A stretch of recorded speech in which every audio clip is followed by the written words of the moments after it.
8 मई यानी विश्व red cross दिवस पर रेड क्रॉस सोसाइटी भोजपुर जिला इकाई द्वारा कई कार्यक्रम आयोजित किए गए, जिसमें सोसाइटी के पदाधिकारी और सदस्यगण उपस्थित रहे। कार्यक्रम की अध्यक्षता चेयरमैन डॉक्टर विवेकानंद यादव ने की।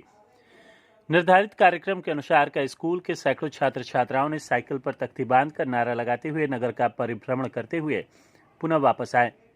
रैली का शुभारंभ सोसाइटी के चेयरमैन डॉक्टर विवेकानंद यादव ने झंडा दिखाकर प्रारंभ किया। तत्पश्चात रेड क्रॉस सोसाइटी का झंडोत्तोलन और सर हेनरी ड्यूनांट के तस्वीर पर पुष्पांजलि की गई। गोष्ठी का शुभारंभ हुआ। गोष्ठी में उपस्थित सदस्यों, छात्र छात्राओं, शिक्षकों का स्वागत सचिव डॉक्टर विभा कुमारी ने किया। मंच का संचालन करते हुए डॉक्टर दिनेश प्रसाद सिन्हा ने संस्थापक हेनरी ड्यूनांट के जीवन वृत्त पर विस्तार से चर्चा की और कहा कि एक साधारण सा व्यवसायी युद्ध में घायल सैनिकों की कराह, उनकी व्यथा और करुण क्रंदन सुनकर उनके अपने हृदय की आवाज पर पीड़ित मानवता का संकल्प लेता है और उनकी सेवा में लग जाता है। उसी का परिणाम है कि आज विश्व के 200 से ज्यादा देशों में और केवल भारतवर्ष में 700 से ज्यादा इकाइयां संचालित हैं और सेवा में दिन रात लगी हैं। चाहे रक्तदान हो या प्राकृतिक आपदा, बाढ़, सुखाड़, अगलगी, कैंसर, थैलेसीमिया आदि की सेवा से कभी पीछे नहीं हटता है। विश्व की पहली संस्था है जिसे 3 बार नोबेल पुरस्कार प्राप्त हो चुका है। वहीं नंदकिशोर सिंह यादव ने पूरे परिवेश को गीतमय बनाकर रेड क्रॉस की उपलब्धियों का बखान किया। पूर्व एमएलसी लालदास राय ने महान विभूति को नमन करते हुए सभी उपस्थित लोगों को बधाई और शुभकामनाएं दी। डॉक्टर अर्चना सिंह ने रक्तदान को महादान बताते हुए सबको रेड क्रॉस सोसाइटी से जुड़कर अपनी प्रतिबद्धता को दोहराई। कांग्रेस के जिला अध्यक्ष त्रिवेणी सिंह ने उपस्थित लोगों को रेड क्रॉस की गतिविधियों पर संतोष व्यक्त करते हुए बधाई दी। Vice chairman doctor Rajesh Kumar Singh ने हेनरी ड्यूनांट के व्यक्तित्व और कृतित्व पर प्रकाश डाला। वहीं आईएमए के president doctor Kumar Jitendra red cross society द्वारा दी जा रही सुविधाओं पर हर्ष व्यक्त किया और कहा कि रेड क्रॉस अच्छा कार्य कर रहा है। अध्यक्षीय भाषण में डॉक्टर विवेकानंद यादव ने कहा कि हम सबको मिलकर जितना हो सके पीड़ित मानवता की सेवा करनी चाहिए। यही सबसे बड़ी पूजा और हमारा सामाजिक दायित्व है। धन्यवाद ज्ञापन विजय मेहता और डॉक्टर दिनेश प्रसाद सिन्हा ने किया। अन्य प्रमुख उपस्थित लोगों में डॉक्टर टीपी सिंह, डॉक्टर विकास सिंह, डॉक्टर मदन मोहन द्विवेदी, डॉक्टर प्रतीक, कृष्ण माधव अग्रवाल, अवधेश पांडे, रामकुमार सिंह, डी राजन अधिवक्ता, सिद्धार्थ सिंह, धनु जी, अकेला जी, राम बाबू चौरसिया, एचडीएफसी बैंक के सदस्यगण सहित अन्य लोग मौजूद रहे। वह विश्व के लिए अनुकरणीय है। न केवल हम लोग भारतवर्ष बल्कि विश्व के 200 से ज्यादा देशों में आज इनको याद किया जाता है और हम सभी भी इनको पुष्पांजलि देकर याद करते हैं। बहुत बहुत धन्यवाद। ये आइए सबसे निवेदन है कि ये पुष्पांजलि कर ले। पुष्पांजलि विश्व के महान विभूति में जिनकी भावनाओं को विश्व ने सराहा। सेवा में इन्होंने जो कार्य किया वह अनुकरणीय, सबके लिए प्रेरणादायक और हम सभी भी इनका आज के दिन स्मरण करते हैं। भले सब लोग कैप लगा लेंगे। कैप आइए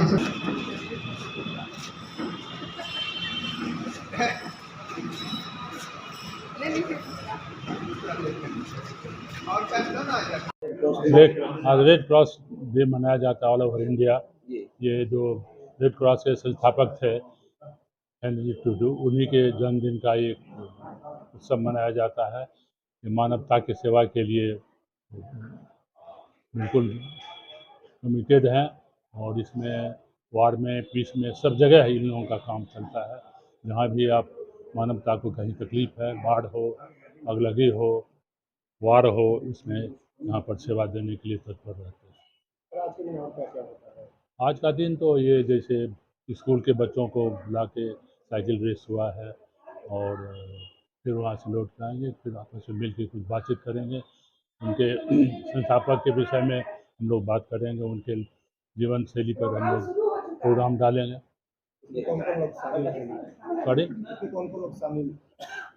ऐसे तो थे डीएम साहब भी और एसपी साहब भी आने वाले थे, लेकिन उन लोगों को कोर्ट का कुछ था, चले गए हैं, वो है नहीं। तो हम लोग आपस में मिलके हम लोग एग्जीक्यूटिव के जितने मेंबर हैं और जो रेड क्रॉस से रिलेटेड हैं, सब आदमी साथ में मिलकर काम कर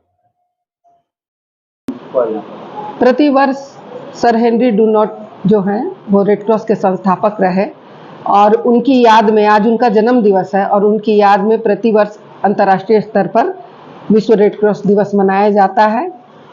हमारे यहाँ भी भोजपुर जिले में भी जब से रेड क्रॉस सोसाइटी की स्थापना हुई यह परंपरा चली आ रही है। आज सुबह भी बृहद स्तर पर कार्यक्रमों का यहाँ पर आयोजन किया गया। आयोजन हमारे प्रेसिडेंट जिला पदाधिकारी महोदय की अनुपस्थिति में हमारे चेयरमैन डॉक्टर वीएन यादव की अध्यक्षता में हुआ। सर्वप्रथम बच्चियों के द्वारा प्रभात फेरी और साइकिल रैली निकाली गई, जिसमें सर हेनरी डुनट के कार्यों को और रेड क्रॉस की गतिविधियों को बनाया हुआ पोस्टर और बैनर सब प्रसारित किया गया। तत्पश्चात रेड क्रॉस का झंडा फहराया गया। पुनः सर हेनरी डुनट के चित्र पर माल्यार्पण और पुष्पांजलि अर्पित की गई और फिर जो विश्व स्तर पर एक थीम दी जाती है, उस थीम के आधार पर वो मैंने आपको कट कीजिएगा। हाँ, अंतर्राष्ट्रीय स्तर पर प्रतिवर्ष रेड क्रॉस दिवस के अवसर पर एक थीम बनाई जाती है। इस वर्ष की थीम है everything we do comes #from the heart. मतलब हम जो भी करते हैं वो अपनी अंतरात्मा और दिल से करते हैं।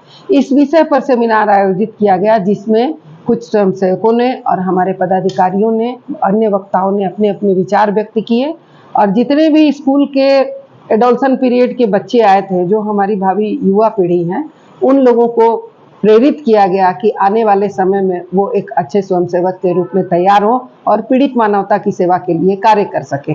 दूसरे सत्र में डॉक्टर प्रतीक की अध्यक्षता में ब्लड डोनेशन कैंप का आयोजन किया गया, जिसमें उत्कर्ष बैंक, उत्कर्ष फाइनेंस बैंक और HDFC बैंक के कर्मचारियों ने इस पूरे कार्यक्रम को संचालित करने में सबसे ज्यादा मदद हमें HDFC बैंक और बैंक ऑफ इंडिया से मिली। उन लोगों ने लगभग 500-600 कैप हम लोगों को प्रायोजित किए बच्चों को देने के लिए। सुधा डेयरी ने हमें 200 पीस लस्सी प्रायोजित किया और मंडी टू मॉल करके एक ग्रोसरी एजेंसी है, उसने हमें बच्चों के लिए फ्रूटी 500 पीस उपलब्ध कराई। तो ये सबके सहयोग से जिला स्तर पर ये कार्यक्रम हुआ और सबसे बड़ी खुशी ये हुई कि बामपाली में उत्क्रमित मध्य विद्यालय में श्री मनोज कुमार गुप्ता, जो हमारे लाइफ मेंबर हैं और वहाँ के शिक्षक हैं, उनके नेतृत्व में बामपाली में स्कूली बच्चों की रैली भी निकाली गई, प्रभात फेरी भी निकाली गई और वहाँ पर एक गोष्ठी भी आयोजन किया गया, गोष्ठी का भी आयोजन किया गया। और प्यारे बच्चों, शुरू में दिनेश जी आकर के रेड क्रॉस के उद्देश्य और उसकी स्थापना का वर्णन आपके सामने किया और जो भी थोड़ा बहुत छूटा था गीत के माध्यम से आप लोगों के सामने हमारे अभिभावक ने उसे प्रस्तुत कर दिया। मुझे नहीं लगता है कि बाकी आपको जानने की जरूरत है कैसे उसकी स्थापना हुई, उसके उद्देश्य क्या है और वर्तमान में हमारे जिले की स्थिति क्या है, कौन से पदाधिकारी हैं और किस रूप में हम लोग कार्य कर रहे हैं। जब इस विश्व पर कोई अवतरित पुरुष जन्म लेने वाला होता है, होता हम लोग जैसा ही है, हमारे जैसे हाथ कान और नाक होते हैं, लेकिन उसकी संवेदनाएं जो होती हैं हमसे बिल्कुल अलग होती हैं। युद्ध तो बहुत हुए, लेकिन गौतम बुद्ध बहुत कम हुए और युद्ध बहुत हुए, अशोक भी बहुत कम हुए और युद्ध बहुत हुए। किसी के मन में यह नहीं आया कि दोनों तरफ, चाहे वह हमारा मित्र देश हो, हमारा देश हो या फिर विरोधी देश हो, इस युद्ध में जो भी सैनिक घायल होते हैं उनको देखने वाला कोई नहीं होता, क्योंकि उस समय सिर्फ युद्ध और युद्ध लड़ने का ही ख्वाब सबको होता है, युद्ध जीतने की ही लालसा सबको होती है। उस बीच में हेनरी डुनेट ने सोचा कि इनको मदद करने के लिए एक ऐसी संस्था होनी चाहिए जो ये ना सोचे कि मेरे देश का सैनिक है और वो हमारे विरोधी देश का सैनिक है, सिर्फ वो ये सोचे कि यह घायल है और पीड़ित मानवता की सेवा करना हमारा उद्देश्य होना चाहिए। वह रेड क्रॉस के माध्यम से भी हो सकता है या किसी और संस्था के द्वारा भी हो सकता है। यहाँ हमारे सामने बच्चे बैठे हुए हैं 9th 10th के। आपने सुना होगा गुरुकुल, लेकिन अब देखने को कहाँ मिलता है।